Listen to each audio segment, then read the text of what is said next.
Well, I am going to start just so we can get rolling because I know last year we had like 3 to 5 minutes to present like each alumni and it ended up going like much further over.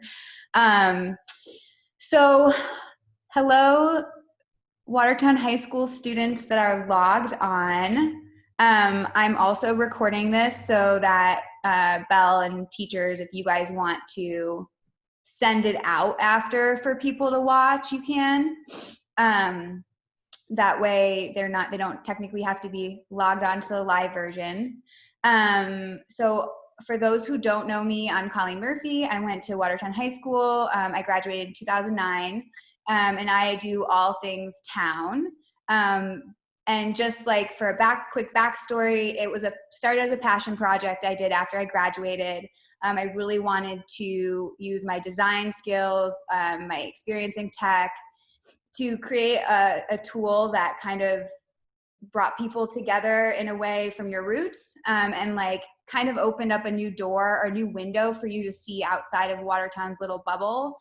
Because I know growing up in Watertown, while it's like a very wonderful experience of like suburbia, sometimes it felt like it was like a little bit of a bubble. And once you get out in the world, you're like, oh, I wish somebody had told me about this, or I wish somebody told me about this. And so I kind of wanted to be able to bring that back in a way online. So it was launched around 3 years ago, and I have like a few other plans in the works. I don't know, you guys probably see on social media, we've got a few fun things going on for the class of 2020 because you guys were everything was canceled, which was really sad. So we want to do a senior mural and all these different things to give back to you guys. And then additionally, I'm thinking about, let's see how we can use this for other towns. How can, Naugatuck High School have a platform for their alumni? So that's going to be happening this summer. But I'm excited to be here with you guys and all these awesome alumni that are here to share their stories about their life after high school.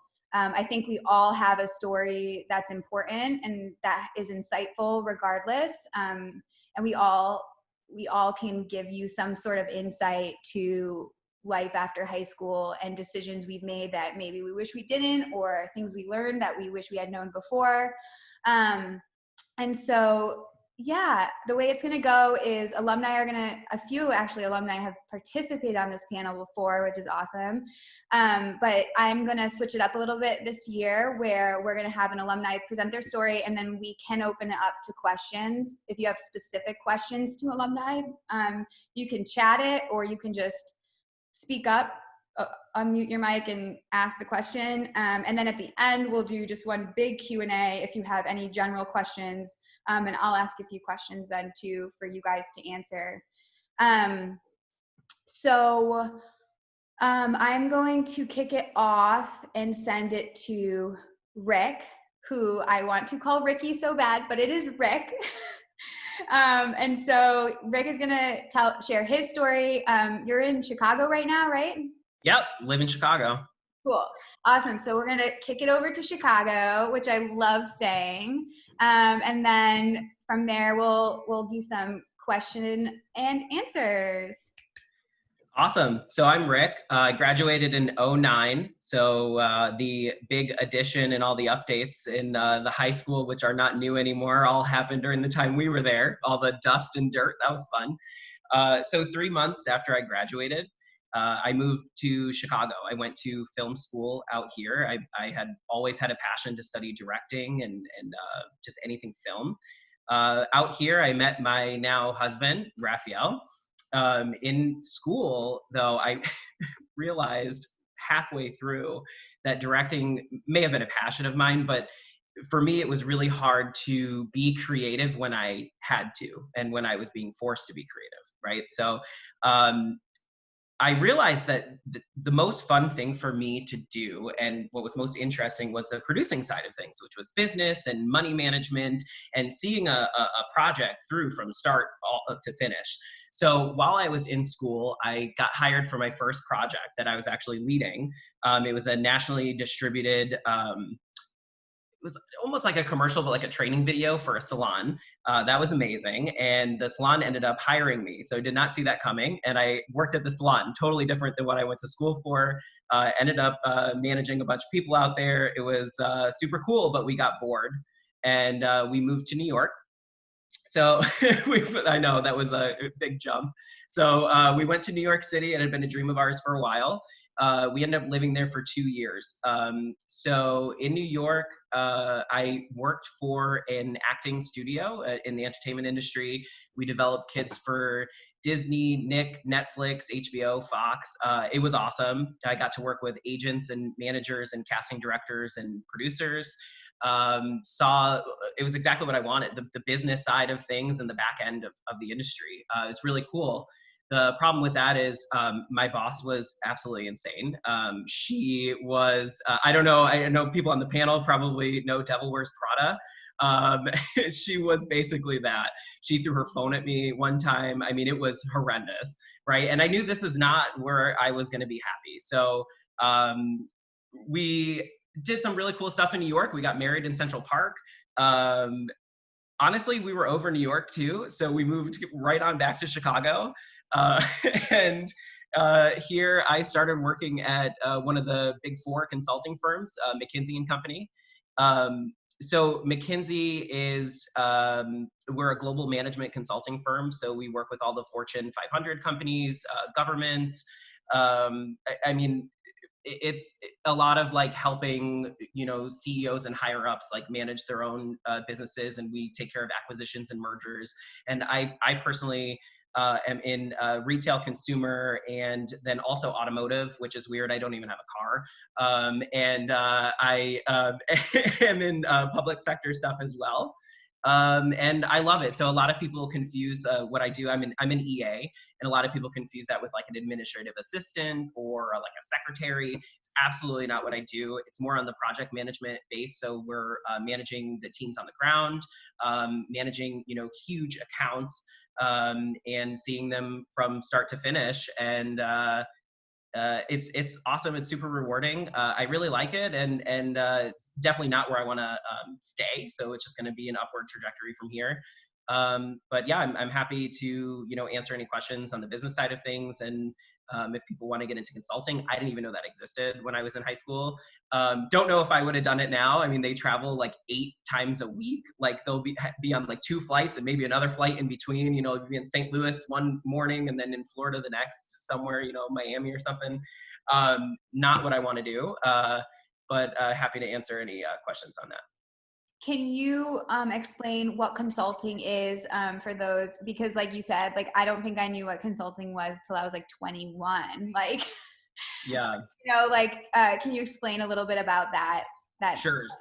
So the guys that I work with, and the teams that we have, they will go into, let's say, a struggling business or a company that might even be doing perfectly fine, and we just help them with different practices and management styles, and give them ideas on what they can improve and change. This is a really watered down version of what we do. It involves a lot of analytics and data and things like that. So for me, I'm lucky. I actually work with the managing partner of the Chicago office. So there's like 1,000+ people in our office. So I also get to work on the back end of keeping the office up to date on things and making sure that our Chicago firm is like meeting different things and that kind of stuff. It's cool. So what would you have to go to school for if your goal was to work for McKinsey or, become a consultant? What would like your path be? I mean, yours seems a bit unconventional. Yeah, totally. To get there, which sometimes it is, but if you were to choose a major or, what to study. Yeah, your best bet if you wanted to be in the consulting side of things would be to have a business background. So going to business school, a lot of folks that I work with went and got their master's in business as well. I think that's the best because you can go in with that kind of mindset on, being reliable when you actually go into a company and telling them what to do. You have that background. Cool. One more question. What are your goals for the future? Like, where do you see yourself going? Sure. So my husband and I right now are discussing adoption, the next steps for adoption. So we're doing that. And that hopefully will happen in the next 8 months to a year. There's a lot of requirements in Illinois, so it's really intense. So that's the next step. Career-wise, would be to be more of just like project manager title or chief of staff or something like that. I'm not sure exactly yet, but I'm finding my way. One of the things that I was thinking about right before this was like how unconventional it was, right? And how things don't turn out the way that you may be in high school thinking like, I want to do this. I know that I want to do this. And it's not, it's absolutely not what you may be doing later, and that's okay. That's totally fine, and you just gotta just roll with it. I love that. If any students have any questions, you guys can put it in the chat or just unmute if you have any questions right now or at the end. No pressure. Okay. So Ed asked a question here. He said, is there any specific industry that I would enjoy working with the most, and any industry that I would stay away from? So for me, fortunately, I just kind of get pulled in where I'm needed. So I don't know, I wouldn't say to stay away from a particular industry, because again, I'm in automotive and AI, and it's one of the coolest things I've ever done. And I absolutely love it, but I don't have a car and I don't know anything about cars, right? And so it's just super cool to me to like you kind of get forced into something that you don't understand or aren't familiar with, and it opens up a lot of new doors and opportunities. Cool. I love that. Awesome. Okay, well, we are going to move on next to Olivia. Hi, Olivia. Hi. So I'm gonna let you take it away from here. Sure thing. Hi, everyone. I'm Olivia. I graduated in 2013, and I have a Bachelor of Science in Psychology and a Master of Arts in Clinical Psychology with a dual specialization in cognitive behavioral therapy and child and family interventions. I currently moved back from Boston about a year ago, and I live out here in Vernon. Currently live alone. My boyfriend's in the military, so he's stationed down in Louisiana, but we do it. I work in neuropsychiatric research currently. So I'm a clinical research coordinator for the Olin Neuropsychiatry Research Center. It is affiliated with Hartford Healthcare and Yale University. And we have a lot of studies. One is on finding genetic links for schizophrenia. Another is on emotion regulation in autism spectrum disorders. We have a child depression study and a drug use and driving study where people go into the MRI and do like a driving simulator. So it's pretty cool. The study I was hired for is the autism study. So we look at brain functioning between people with and without autism spectrum disorders on different emotion regulation tests. So it's pretty cool, in my opinion. So I'm gonna talk a little more about kind of my journey throughout psych and how I also took an unconventional approach to where I am now. So when I left high school, I was completely set on being a guidance counselor. And then I realized in undergrad that psych is this huge domain and there's more to it than just the counseling side that, at least for me in high school, I didn't realize. There's the clinical side, the counseling side, behavioral analysis, evolutionary, health, social. It's like this really huge field that you only learn so much about. And what happened for me was that I fell in love with the research side of things. And I started focusing on eating disorders. And all of my research that I did throughout undergrad was on eating disorder prevention. And I continued that into grad school. And then in grad school, I started doing my internship. Again, I worked with people with eating disorders. I also treated people with trauma, personality disorders, and suicidal and homicidal ideation. So I had a pretty large spectrum of people who I treated. And this is where things kind of started to change for me, because I realized that I can sit with someone and I can treat them, I can help them, I can be fully present. But I was going home and I was drained emotionally, and it was really starting to impact my well-being. And I don't think that's something that I would have known if I didn't physically like put myself into psych. And that was a really hard thing for me to realize, because I was always so open about being like, I'm going to do eating disorders. It's going to be great. It's really what I want to do. And I was a little embarrassed to be like, I can't do it. So what I did was I took my current job to make like a complete switch. I was like, I need to distance myself from clinical, even though I currently still do a lot of clinical stuff. And I'm planning on going back to school for my PhD in social psychology to study criminal, violent, and aggressive behaviors. And that sounds like a complete switch, but the connection is that I can't work with someone who's sitting there and telling me everything, but I can research from an outside perspective. And the thing that I realized is that people who have eating disorders and trauma, a big influence is other people. And a lot of the times it is through aggression and violent behaviors. So that's kind of the way that I'm still sticking with the mental health field by changing it a little bit. So I guess I'm also here to say that everything doesn't go as planned. It's okay to tell people that you want to do something and then change your mind, because no one really cared when I was like, I'm changing it. They were like, do what you want to do. And it's okay to like put yourself first. So yeah.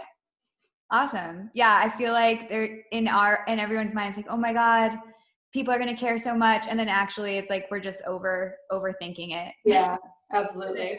Everybody has shifted paths so much. Question for you, just from the psych field, if you can explain a little bit between like clinical and then the research side, like how they're different, if you are going into psychology or, psychology sciences. So they're actually intertwined. A lot of programs focus on doing dual research and dual clinical. And it only really differentiates if you go for an advanced degree, specifically a PhD. So in undergrad, you'll get the research side, the clinical side, the everything side. And the same with master's degrees. It's just when you go to PhDs, you can either get a degree in experimental psychology, which solely focuses on research, or you do a PhD in clinical, which is you're taught as a researcher first with therapy as a second, or you get a PsyD in clinical, which is you focus on being a therapist first and a researcher second. Cool. Yeah. I guess one more question would be like, what is your goal? Where do you see yourself once you accomplish your PhD program? Like, or do you not know yet? You're kind of just rolling with the punches. So my goal is to teach and do research. So I want to get tenure somewhere and be a professor. I don't want to be my own investigator at like a separate research institution. I'd rather do it alongside while I teach. Cool. Awesome. Great. So if any students have any questions, just feel free to chat or speak up if you're like interested in this field, or if you have any extra questions to ask. I know it's a lot of pressure. I'm not scared, I swear. Cool. Okay. We'll save your questions for the end. Awesome. So we are now moving on to Matt. Well, thank you, Olivia. We are moving now on to Matt. How do I say your last name? Matt Frappier. Hi. How are you? Okay. Yeah, I didn't know Colleen. it was Frappier, like very. Yeah. So fun fact, in Watertown, if you pronounce it the right way, people think you're uppity. Ergo, why we just went with Frappier to avoid. So it is Frappier. Yeah, technically. Okay. I have this battle every time I get a new job because they're like, how do we say your name? I'm like, it's Matt Frappier. And they're like, well, it says Matthew. I'm like, you're HR. You have bigger problems to deal with than like the way you pronounce my name. And I know you're trying to be inclusive and non-offensive, but like, let's move on. So like Leah said in the beginning, I'm an 01 graduate. I currently reside in New York City, where I work in public relations. A little bit kind of like on my journey, I graduated in 01. I enrolled at Iona College, which is a small liberal arts school outside of New York City in Westchester County, so probably like 20 minutes from Midtown Manhattan. What was funny at the time is that I wanted to work in media, I wanted to be a journalist, and I did everything I could to let my parents allow me to like go to school in like the middle of New York. And they were like, absolutely not. It's completely out of the question. I was like, Christina Rinaldi's parents are letting her go. And my mother was like, no. They're like, you're too naive. You're from here. Like, so this is as worldwide as you're going to get for right now. So like, this is the plan. Like you can go as close as possible, but not right inside. So I graduated in 05. And initially I had gone and I was like, I'm going to be a journalist. I'm going to work in a magazine. I'm going to like change the world. I'm going to like, go to Iraq and write like war stories and all these things. And then I realized like, I actually didn't like that as much, but I liked working in media. So I talked to my advisor and he's like, well, you can go into television, you can do this.